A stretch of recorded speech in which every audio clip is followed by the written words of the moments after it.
ए दोनों नैना कटारी बलम अलमारी में रखी दा।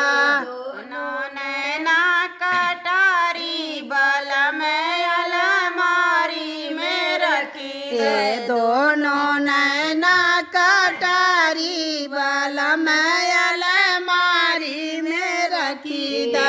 दोनों नैना कटारी बलम अलमारी में रखी ये दोनों नैना फुलवरिया में लड़ी गए। दोनों नैना फुलवरिया में लड़ी गए। दोनों नैना फुलवरिया में लड़ी गए। दोनों नैना फुलवरिया में लड़ी बलिया के लड़का से यारी बलम अलमारी में रखी दा। मलिया के लड़के से यारी बलम अलमारी में रखी दा। मलिया के लड़का से यारी बलम अलमारी में रखी दा। मलिया के लड़के से यारी बलम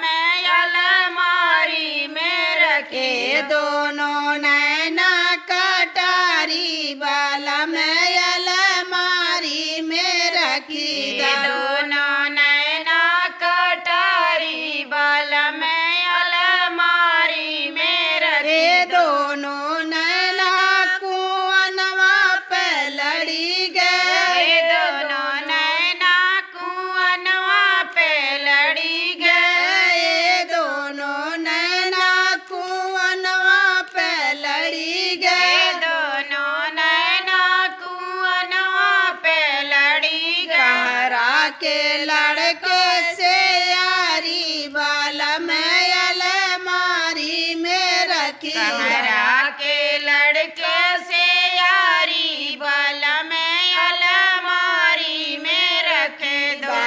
ये दोनों नैना कटारी बलम अलमारी में रखी दा। दोनों नैना कटारी बलम अलमारी में ये रखे दो। दोनों नैना सड़किया पे लड़ी गए। दोनों नैना सड़किया पे लड़ी गए। दोनों नैना सड़किया पे लड़ी गए। दोनों नैना सड़किया पे लड़ी ड्राइवर के लड़के से यारी बलम अलमारी में रखी दा। ड्राइवर के लड़के से यारी बलम अलमारी में रखे ये दोनों नैना कटारी बलम अलमारी में रखी दा। दोनों नैना कटारी बलम अलमारी में ये रखे दोनों नैना से जरिया पे लड़ी गए। दोनों नैना से जरिया पे लड़ी गए। दोनों नैना से जरिया पे लड़ी गए। दोनों नैना से